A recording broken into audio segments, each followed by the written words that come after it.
और बड़ी खबर आपको बता दें, डिस्टर्ब एरिया एक्ट पर सियासी घमासान मचा हुआ है। दंगाइयों के मंसूबों पर रोक लगेगी। मदन दिलावर का बयान सामने आया है। जनसंख्या संतुलन को लेकर साजिश नहीं कर पाएंगे दंगाई। उन्होंने कहा, पंचायती राज मंत्री मदन दिलावर का एक्ट को लेकर यह बयान, उन्होंने इस एक्ट का स्वागत किया है और बजट सत्र में बिल पेश करने की तैयारी में सरकार है, जिसको लेकर अब तमाम राजनीतिक प्रतिक्रियाएं भी सामने आ रही हैं।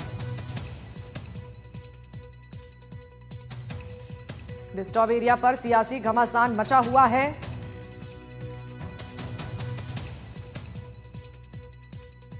राजस्थान की जनता की जान माल की सुरक्षा के लिए माननीय भजन लाल जी शर्मा की सरकार एहतियात बरत रही है और इसीलिए मंत्रिमंडल ने एक विधेयक विधानसभा में रखने के लिए मंजूरी दी है। ये विधेयक है राजस्थान के अशांत क्षेत्रों में जनसंख्या का असंतुलन ना हो, वहां इस प्रकार से किसी प्रकार की गड़बड़ियां ना हो और असंतुलन होने के कारण से जहां लोगों की संपत्तियों को जबरदस्ती ले लिया जाता था, खरीद लिया जाता था, तंग करके, परेशान करके, उनकी माता और बहनों पर गंदी नजर रख करके, वो इस पर लगाम लगेगी। अब की सबकी जान माल की सुरक्षा का जिम्मा सरकार का हो गया है। चलिए बढ़ते आगे और बड़ी खबर आपको बता दें, डिस्टर्ब एरिया एक्ट पर कांग्रेस भड़की है और फैसले को लेकर डोटासरा ने निशाना साधा है। उन्होंने कहा है कि सरकार सिर्फ अपना एजेंडा लागू करना चाहती है। सरकारी गुंडागर्दी को वैधानिक बनाने का प्रयास किया जा रहा है। डोटासरा ने भजन लाल सरकार पर निशाना साधा और कहा कि सरकार अपने विवेक से काम नहीं करती है। राजस्थान में एक धर्म के लोगों का पलायन रोकने के लिए भजन लाल सरकार कानून लाने जा रही है और सरकार ने कैबिनेट मीटिंग में डिस्टर्ब एरिया एक्ट को मंजूरी दी है। ऐसा कानून बनाने वाला राजस्थान देश में दूसरा राज्य होगा। गुजरात में पहले से यह कानून है और कानून बनने के बाद सरकार अशांत अल्पसंख्यक इलाकों को डिस्टर्ब एरिया एक्ट घोषित कर सकेगी।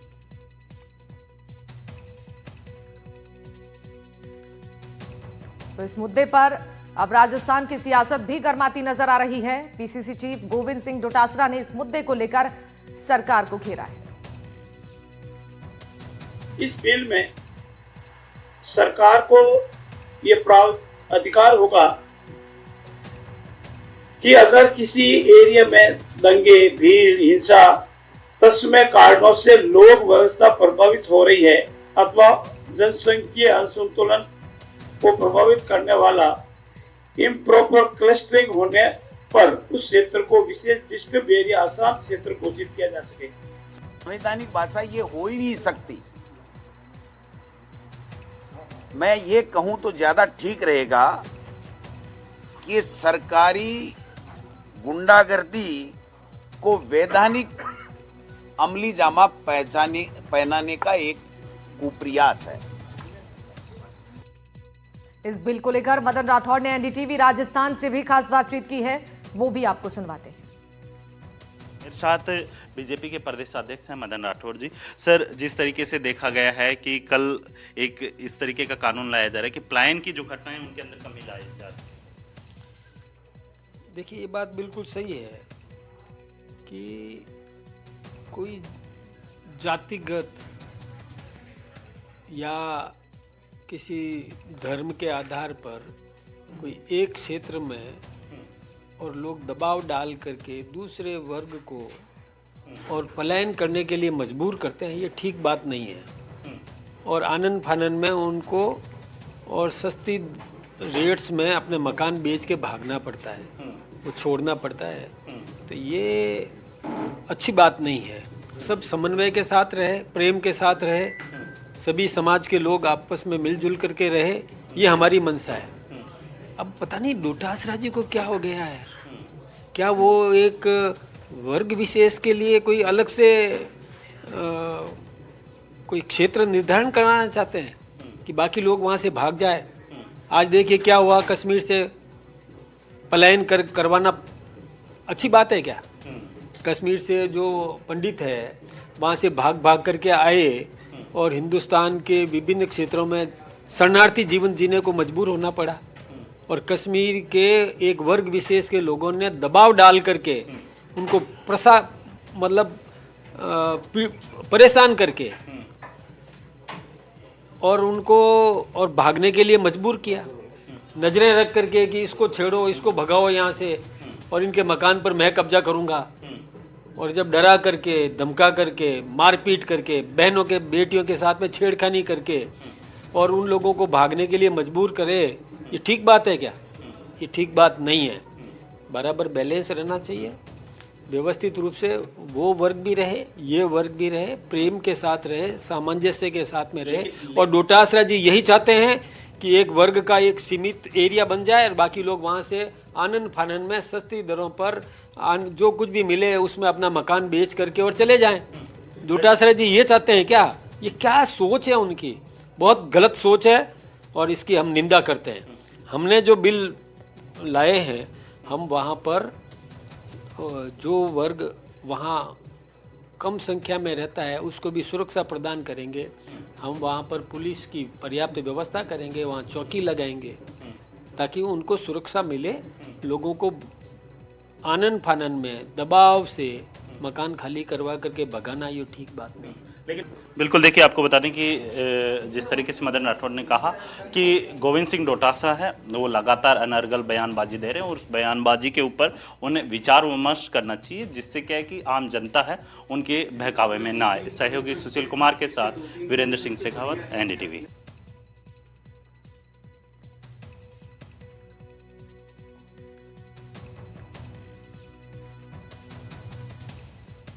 तो डिस्टर्ब एरिया बिल पर सियासी घमासान मचा हुआ है और तमाम प्रतिक्रियाएं भी इस पर सामने आ रही हैं। हमारे दो सहयोगी हमारे साथ जुड़ रहे हैं जानकारी देने के लिए। टोंक से रवीश हैं और भीलवाड़ा से नवीन हमारे साथ हैं। रवीश, सबसे पहले आपके पास आना चाहूंगी। जिस तरीके से इस पूरे मामले को लेकर तमाम अब बयानबाजी हो रही है, लोगों की भी प्रतिक्रियाएं सामने आ रही हैं, अगर टोंक की बात करें तो यहाँ के लोगों का क्या कुछ इस पर रिएक्शन सामने आ रहा है, उनका क्या कहना है इस बिल पर? देखिए, टोंक की अगर बात करें तो मालपुरा राजस्थान का पहला ऐसा शहर था, कस्बा था, जहां से डिस्टर्ब एरिया प्रोटेक्शन एक्ट की मांग उठी। धरने प्रदर्शन हुए, एक बड़ा प्रदर्शन हाल ही के दिनों में देखने को मिला। NDTV ने उसे ग्राउंड पर जाकर जो है ग्राउंड रिपोर्ट देखी थी। मकानों पर लगे हुए ताले, मंदिरों के हालात और मोहल्लों से जो है लोगों का पलायन जैसी घटनाओं को दिखाया था। और वाकई जो है मालपुरा की मांग इस मायने में जायज है कि लगभग 1 दर्जन मोहल्ले ऐसे थे जहां से मालपुरा की जनता कहती है कि 500 से लेकर 800 परिवारों का पलायन हो चुका है। इसके पीछे एक बड़ी वजह यह है कि मालपुरा का जो इतिहास है वो दंगों वाला इतिहास रहा है। राजाजी के बाद से लेकर अब तक मालपुरा में हुए सांप्रदायिक दंगों में 42 लोगों ने अपनी जान गंवाई है। चाहे 1992 का वह दंगा हो जो राम मंदिर की जो घटना थी उसके बाद हुआ था, जिसमें 28 लोगों ने जान गंवाई थी। 2000 के अंदर एक ऐसा दंगा फिर हुआ जहाँ 12 लोगों ने अपनी जान गंवाई। तो इस तरह कुल मिलाकर जो है अब तक वहां पर सांप्रदायिक घटनाओं के जो है लगभग 65 से 68 केस दर्ज हैं, जहां 35 में चालान भी हुआ है। और कई ऐसी अतीत में घटनाएं हुई। आज भी मालपुरा वह जगह है जहां पर हिंदुओं के जो है जुलूस हैं उनको निकलने के लिए भारी तादाद में पुलिस बल लगाना पड़ता है, चाहे कांवड़ यात्रा का मामला हो। तो ऐसी सूरत में मालपुरा की जनता यही चाहती थी कि ये एरिया जो है, ये जो प्रोटेक्शन एक्ट है वो लागू हो। राजस्थान सरकार ने सुनी भी है और अब ये विधेयक जो है राजस्थान के विधानसभा में पेश होना है। तो उस सूरत में ऐसी क्षेत्रों से जो है लोगों का पलायन रुकेगा और साथ ही जो है महत्वपूर्ण है कि आदमी अब कुछ शांति के साथ जो है जीवन यापन रुकेगा, इनकी संपत्तियां बिकने से रुक जाएगी और उन्हें सुरक्षा मिल सकेगी। ठीक है, बने रहिएगा। एक बार नवीन के पास चलते हैं और भीलवाड़ा के लोगों का क्या कहना है इस पर, क्योंकि जिस तरीके से इस पर अब सियासी घमासान हो रहा है, तमाम प्रतिक्रियाएं सामने आ रही हैं, ऐसे में लोग इसको लेकर क्या कह रहे हैं यहाँ पर? भीलवाड़ा डिस्ट्रिक्ट से आप अंदाजा लगा सकते हो 2026 का आंकड़ा लेवे अपन, तो 2025 में भीलवाड़ा में इस तरह की घटनाएं छापरा, जाजपुर, जहाँ पे बहुतायत में हुई। छापरा में तो गणेश पांडालों में जिस तरह से आपत्तिजनक वस्तुएं फेंकी गई, गोवंश के कुछ अंश फेंके गए, कुछ हड्डियां फेंकी गई, तो इस तरह की घटनाओं के चलते छापरा कहीं ना कहीं ज्वलनशील स्थिति में रहा। जाजपुर तो कम से कम भी 60 दिन से ज्यादा ज्वलनशील स्थिति में रहा। एक पीताम्बर शाम जो बड़े वहाँ के आस्था के केंद्र है, उनका मेवाड़ निकलना था जलजूलनी एकादशी पर, उसी के दौरान पथराव हुआ और उसी के दौरान विवाद हो गया था। तो बहुतायत जो आबादी रहने वाली थी उसने उस रास्ते को लेकर, उसको लेकर जो बरसों से निकलने वाला मार्ग था उस पर भी कहीं ना कहीं आपत्ति थी, उसको लेकर विवाद हुआ था। करीब 60 दिन से ज्यादा वो गतिरोध चला था। इसी तरह से भीलवाड़ा शहर में भी कुछ इलाके ऐसे हैं जहाँ पर लगातार कोई ना कोई घटनाएं होती रहती है। मांडल जो थाना क्षेत्र है, मांडल थाना क्षेत्र का लुहारिया गांव है, पूरी तरह से आसान क्षेत्र है। वहां पर जनसंख्या का जिस तरह से संतुलन बिगड़ा है, तो कहीं ना कहीं ऐसी घटनाएं हो रही है। कुछ दिन पहले अभी एक पखवाड़ा 1 महीने पहले के बीच में एक ऐसी घटना हुई थी जहां पर गोवंश के अवशेष मिले थे, वहां पे काफी तनाव हो गया था, 2 लोगों को हिरासत में लिया। ये तो खुद जिसको कह सकते हैं खुशकिस्मती समझ लीजिए पुलिस की और प्रशासन की, कि जब ऐसी घटनाएं हो रही है 24 से 12 घंटे के बीच में कहीं ना कहीं अपराधियों की धरपकड़ हो जाती है, माहौल शांत हो जाता है। मगर जहां भी इस तरह के घटनाक्रम हो रहे हैं, जहां पे भी जनसंख्या का असंतुलन हो रहा है, वहां पे स्थिति वास्तव में भयावह है। और वहां पर काफी संख्या में जब हिंदू त्योहार आते हैं तो उन दौरान बड़ी संख्या में सुरक्षा बल को डिप्लॉय करना पड़ता है, बड़ी संख्या में RSC का जाब्ता मंगाना पड़ता है, RPF का जाब्ता मंगाना पड़ता है। ठीक है रवीश और नवीन, आप दोनों का बहुत शुक्रिया तमाम जानकारी देने के लिए। आगे बढ़ते हैं और बड़ी खबर सिरोही से, जहां सीएम भजन लाल का सिरोही दौरा होने वाला है। राज्य स्तरीय कार्यक्रम में मुख्यमंत्री शामिल होंगे और अयोध्या में रामलला प्राण प्रतिष्ठा के 2 साल पूरे हुए हैं। प्राण प्रतिष्ठा के 2 वर्ष पूरे होने पर सरकार कई सौगातें देने वाली है और किसानों को सम्मान निधि योजना की 5वीं किश्त मिलेगी। आपको बता दें कि DBT से लाभार्थियों को सीधी सहायता राशि पहुंचाई जाएगी। ग्राम उत्थान शिविरों का शुभारंभ होगा और 9 फरवरी तक जारी रहेगा। मुख्यमंत्री रसोई गैस सब्सिडी योजना का भी लाभ मिल पाएगा और दुग्ध उत्पादक संबल योजना से सहायता मिलेगी। निर्माण श्रमिकों को कृषि अनुदान मिलेगा। प्रधानमंत्री आवास योजना के तहत चेक वितरण होगा। किसानों और श्रमिकों और जरूरतमंदों को आर्थिक संबल मिलेगा।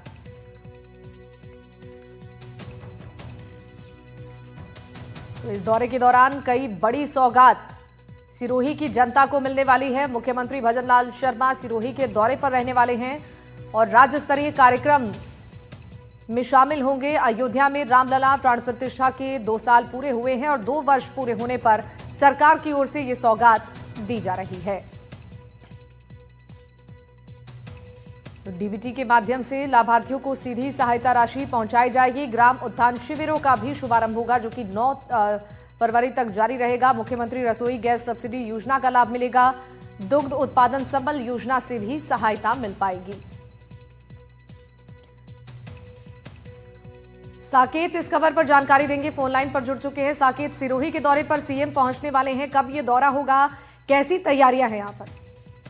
देखिए, सिरोही में आज राज्य स्तरीय कार्यक्रम आयोजित किया जा रहा है। राम मंदिर जो अयोध्या में बना है उसकी प्राण प्रतिष्ठा के 2 वर्ष पूरे होने के उपलक्ष्य में यहाँ कार्यक्रम रखा गया है। इसको लेकर उम्मीद जताई जा रही कि प्रदेश को मुख्यमंत्री की तरफ से विभिन्न सौगातें दी जाएंगी। वहीं यहाँ पर जो सरकार की विभिन्न योजना है उनके लाभार्थियों को सहायता राशि उनके बैंक खातों में भेजी जाएगी। जैसे किसान सम्मान निधि योजना है उसके लाभार्थियों को यहाँ पर राशि दी जाएगी। इसके अलावा जो ग्राम उत्थान शिविर में शुरू होने वाले हैं उनका शुभारंभ यह शिविर 9 फरवरी तक, जिसके तहत गांव के उत्थान को लेकर, विकास कार्य को लेकर इनमें कार्य करवाए जाएंगे। ठीक है साकेत, बहुत शुक्रिया तमाम जानकारी साझा करने के लिए। और टोंक जिले के निवाई विधानसभा से बीजेपी विधायक राम सहाय वर्मा ने कांग्रेस पर तीखा हमला बोला है और वर्मा ने कांग्रेस को डूबता हुआ जहाज बताते हुए कहा कि कांग्रेस के पास कोई काम नहीं है, उनके पास सिर्फ 3 चेहरे हैं, राहुल बाबा, सोनिया माई और प्रियंका दीदी। पीपलू में आयुर्वेदिक अस्पताल के भवन निर्माण के शिलान्यास समारोह के बाद से वर्मा ने कहा कि मतदाताओं के नाम काटने का काम चुनाव आयोग और सरकारी कर्मचारी BLO का होता है, बीजेपी का इससे कोई लेना देना नहीं है। उन्होंने दावा किया कि कांग्रेस के पास कोई मुद्दा नहीं बचा है, जबकि बीजेपी की देश के 22 राज्यों में सरकार है। इस दौरान वर्मा ने कांग्रेस नेतृत्व पर तंज कसते हुए तमाम बड़ी बातें कही। ये जो डूबता हुआ जहाज है ना कांग्रेस, जिसको पूरे 22 राज्यों में आज भारतीय जनता पार्टी की सरकार है, अब उनके केवल एक ही है, राहुल बाबा, सोनिया माई और प्रियंका दादी। ये 3 ही नाम, उनके बाद 3 के अलावा चौथा कोई काम हो तो मुझे बता दो। आप डूबते हुए जहाज की आप बात करो तो उससे कहना खोना बराबर है। बाकी मेरा ऐसा कुछ ही नहीं है कि सरकार जो काम कर रही है ना, जो 5 साल में इन्होंने कुछ भी नहीं किया, होटलों के अंदर इन्होंने रातें गुजारी, विधायकों को बंद रखा, पूरा भ्रष्टाचार किया, और अब वो दुआई दे रहे हैं कि जो 2 साल में हम लोगों ने काम कर दिया, भजन लाल जी ने जो काम कर दिया। मुझे बताओ, आज से पहले कभी कोई इस तरह का 2 साल बाद कोई रथ आया था क्या? आज क्यों आया? झुंझुनू से बड़ी खबर है, टीचर के ट्रांसफर का विरोध हो रहा है। अगवाना खुर्द स्कूल के छात्रों का विरोध देखा जा रहा है। टीचर अनिल कुमार के तबादले का विरोध किया गया है। 10 दिनों से छात्र स्कूल नहीं पहुंच रहे हैं।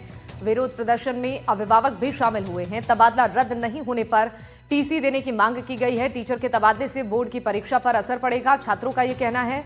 सूरजगढ़ पंचायत समिति इलाके का ये मामला है और शिक्षा विभाग के आश्वासन के बावजूद भी कोई एक्शन नहीं हुआ है। पिछले 10 दिनों से छात्र स्कूल नहीं पहुंचे हैं और लगातार इस तबादले का विरोध कर रहे हैं। 2 दिन पहले हमें आश्वस्त किया गया था कि बच्चों को उनके सर वापस मिल जाएंगे, आप धरना उठा लो। हमने ये मांग की थी धरना उठा लेंगे, लेकिन स्कूल में नहीं आएंगे तब तक हमारे सर नहीं आएंगे, और अगर हमारे सर वापस नहीं आए हम टीसी लेके दूसरी स्कूल में चले जाएंगे, इसमें नहीं आएंगे। हाँ, आवेदन सौंप दिया हमने प्रिंसिपल मैम को, और फिर कल हम अपने पेरेंट्स को लेकर स्कूल में आए थे। बोल रहे हैं बोर्ड क्लासेज की टीसी काट के मैं नहीं दे सकती। ऐसा क्यों? हमारे साथ अन्याय क्यों हो रहा है? हमारी तो मांग यही है कि अनिल शुरू का जो ट्रांसफर है ये रद्द किया जाए और हमारे बच्चों के भविष्य की ओर देखा जाए। सरकार से यही मांग है कि 10 दिन से इन बच्चों की पढ़ाई डिस्टर्ब हो रही है और एक बोर्ड के एग्जाम है, उसके बाद में क्या है कि इन बच्चों के मूल्यांकन पे तो गिरावट आएगी। तो सरकार इनकी मांग को पूरा करे और अनिल का ट्रांसफर रद्द किया जाए, यही मेरी रिक्वेस्ट है।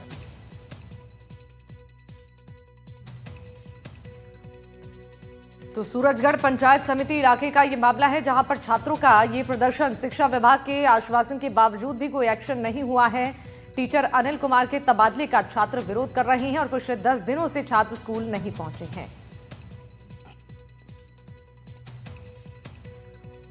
तबादला रद्द नहीं होने पर टीसी देने की मांग उनकी ओर से उठाई गई है। टीचर के तबादले से बोर्ड परीक्षा पर इसका असर पड़ेगा। और जयपुर से इस वक्त की बड़ी खबर आपको बता दें, राजधानी जयपुर में थार गाड़ी का कहर। तेज रफ्तार थार ने युवती को कुचला है। 18 साल की अनाया शर्मा की दर्दनाक मौत हो गई है। इस टक्कर के बाद से कार चालक फरार हो गया और घबराहट में अन्य गाड़ियों को भी टक्कर मार दी। हाईवे पर ही थार छोड़कर यह चालक मौके से फरार हो गया।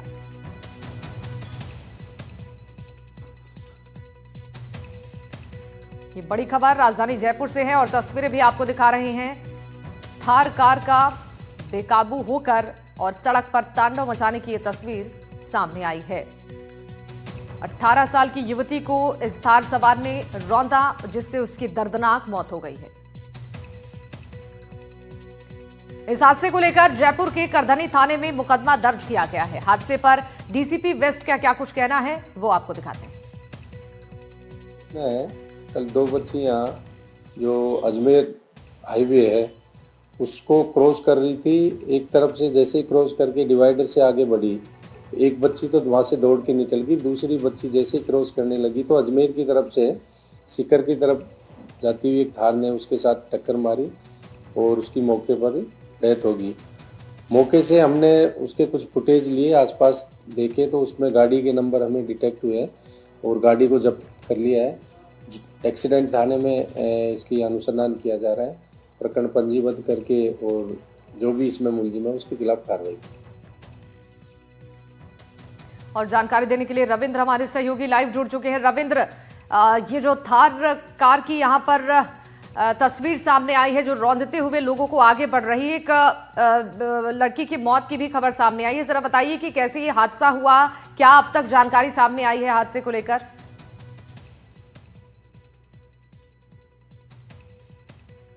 फिलहाल मैं उस जगह पर उपस्थित हूँ जहाँ से अनन्या शर्मा ने ये सपना देखा था कि वह सेना में जाएगी, वह देश की सेवा करेगी। फिलहाल देख रहे हैं छोटे से घर से उन्होंने सपना देखा और आज वहाँ देखें कि एक जो तेज रफ्तार थार गाड़ी ने है कि उनके सपनों को चकनाचूर कर दिया है। फिलहाल जो देखें कि घर पे शोक का माहौल है और लोग यहाँ पे उनसे मिलने के लिए आ रहे हैं। मैं कुछ जो लोग यहाँ पे उपस्थित हैं उनसे बात करना चाहूंगा, जानते हैं कि किस तरीके से जो अनन्या है वो तैयारी कर पाती थी। और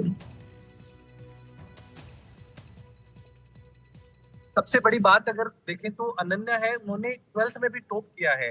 आज उनकी स्कूल से भी, गांव से भी यहाँ पे लोग पहुंचे हुए हैं। उनसे सबसे पहले मैं जानता हूँ, सर अनन्या आपकी स्कूल में पढ़ती थी, कौन सी क्लास तक उन्होंने यहाँ पे पढ़ाई की है? सीनियर क्लास तक उसने पढ़ाई की थी। अच्छे उसने परसेंटेज बनाए थे, 97 अबव उसके परसेंटेज थे। अच्छी बच्ची थी, उसका सपना था कि मैं एयरफोर्स में जाने के लिए, वैसे उसका एसएससी में सिलेक्शन भी हो गया था लेकिन उसने उसका एयरफोर्स में जाने का सपना था, इसलिए वो जयपुर तैयारी कर रहा था। अब जो घटना हुई है, किस तरीके से देखते हैं कि आज जो परिवार है पूरा शोक में है, तो इन घटनाओं पे किस तरीके से रोक है जो लगनी चाहिए? अब देखो, परिवार तो वैसे भी, इसके पापा है वो भी बीमार है, इसका छोटा भाई है वो भी हमारे पास ही पड़ रहा है। अब ये सदमा ही है। अब जो भी है, ये गाड़ियां है, ये थार वगैरह जो भी गाड़ी है वो तेज रफ्तार से चलाते हैं, टक्कर मार देते हैं। तो इनके तो एक पाली हुई बच्ची आज 20-21 साल की बच्ची आज जिसके घर से जाती है, उन घर वालों में क्या बीतती है ये तो उन्हीं को पता होता है, और अपन लोग भी समझदार हैं। उनके पापा तो खुद, जो मेरे सुनने में आया है कि करीबन लाख रुपए की दवाई प्रति महीने ये लेते हैं, कैंसर से पीड़ित हैं, कुछ भी नहीं है। मैं ये मान लो, आप देख रहे हो जो भी स्थिति है वो। बिल्कुल। अनन्या का जब आपने एडमिशन लिया, क्योंकि स्कूल जो प्राइवेट स्कूल थी, तो उसके बाद में क्या ये उम्मीद थी कि अनन्या, जो उनका रूटीन देखें तो कैसा क्या रहता था स्कूल में, कैसा उनका रूटीन था? बहुत अच्छी बच्ची थी वो, पढ़ने में भी बहुत अच्छी थी, क्लास में भी वो, उसका एक ही था कि पूरे साल जहाँ भी बैठी थी वो एक ही जगह बैठ के पढ़ती थी। ये जैसे हमारे सत्यवीर जी सर है, ये भी उनकी क्लास में पढ़ाते थे। तो बहुत अच्छी बच्ची थी। उनका सपना था कि मैं कुछ बड़ी बनूं, लेकिन जो भगवान को मर्जी। बिल्कुल। अनन्या के जो पिताजी हैं अपने साथ हैं, उनसे भी जानते हैं सिर्फ कैसी क्या अनन्या की जो एक्टिविटी घर पे, या अगर बात की जाती है तो तैयारी करने में कैसा उनका रुझान रहता था, क्योंकि एयरफोर्स में वो सिलेक्टेड थी, अभी उनका एक फिजिकल होना था। तैयारी के लिए कि घर में मेरा तैयारी नहीं हो पाएगा, तो कोचिंग को चुना, और पहले मैं जयपुर महारानी से ही पढ़ना चाहती हूँ। महारानी में उसका एडमिशन हुआ और वहीं कोचिंग में रहना है, वहीं से तैयारी कर रही थी। बिल्कुल। देखिए, तो सरकार के द्वारा पढ़ने के लिए प्रोत्साहित करने के लिए टेबलेट वगैरह भी उन्हें मिले थे, वो भी उनको साथ में पढ़ने के लिए काम में लेती थी। हाँ बिल्कुल, तो पढ़ने के लिए और उसी के लिए था। ठीक है, पढ़ाई कर, बाकी और अदर कोई काम नहीं करता था वो टेबलेट। अभी अनन्या किसके साथ में जयपुर वहाँ पे रह के तैयारी कर रही थी? वो एक पीजी में रह रही थी। पीजी में। और जो फिजिकल था, वो जो रिजल्ट आया था उनका, जो पहले कोई एग्जाम हुआ था उसका? नहीं, वो एयरफोर्स का कोई एग्जाम फाइट किया था? बिल्कुल। तो देखिए, यहाँ पर रविंद्र, परिवार में मातम का माहौल है और लगातार इस पूरे मामले को लेकर अब प्रशासन से न्याय की गुहार भी लगाई जा रही है। बहुत शुक्रिया आपका जानकारी देने के लिए। आगे बढ़ते और बड़ी खबर आपको बता दें, राजस्थान एसओजी की बड़ी कार्रवाई देखी गई है। फर्जी डिग्री रैकेट के खिलाफ एक बड़ी कार्रवाई को अंजाम दिया गया है। एमपी के सिरोह और भोपाल में एसओजी ने बड़ी कार्रवाई की है। श्री सत्य साई यूनिवर्सिटी पर गंभीर आरोप है। यूनिवर्सिटी से हार्ड डिस्क और दस्तावेज जब्त किए गए हैं। एसओजी की टीम ने 67 डिग्रियां जब्त की है। 40 सदस्यीय टीम ने यूनिवर्सिटी में दबिश दी। रिकॉर्ड और दस्तावेज आपस में मिसमैच पाए गए और सत्य साई यूनिवर्सिटी पर बैक डेट में डिग्रियां तैयार करने का आरोप है। राजस्थान में सरकारी नौकरियों के लिए चल रहे फर्जी डिग्री और मार्कशीट के बड़े खेल का बड़ा पर्दाफाश हुआ है। राजस्थान पुलिस की स्पेशल ऑपरेशंस ग्रुप यानी कि एसओजी ने यह कार्रवाई की है। 2020-22 में शारीरिक शिक्षक भर्ती की परीक्षा आयोजित की थी। इसके अंदर जो अभ्यर्थी चयनित हुए थे और जिन्होंने सत्य साई यूनिवर्सिटी की करीब 67 विद्यार्थी ऐसे थे जिन्होंने सत्य साई यूनिवर्सिटी की बीपीएड की डिग्री पेश की।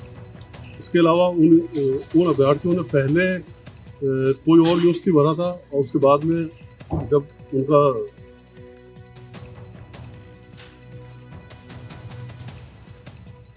और इस खबर पर जानकारी देने के लिए सीहोर से संवाददाता कपिल सूर्यवंशी हमारे साथ लाइव जुड़ चुके हैं। कपिल, सबसे पहले ये मामला कब का था जो अब सामने आया और बड़े खुलासे एसओजी ने किए हैं, इसकी जानकारी विस्तार से दीजिएगा। है 2020 का है, 2022 में जहाँ पर जो शिक्षक भर्ती परीक्षा थी संचालित की गई थी,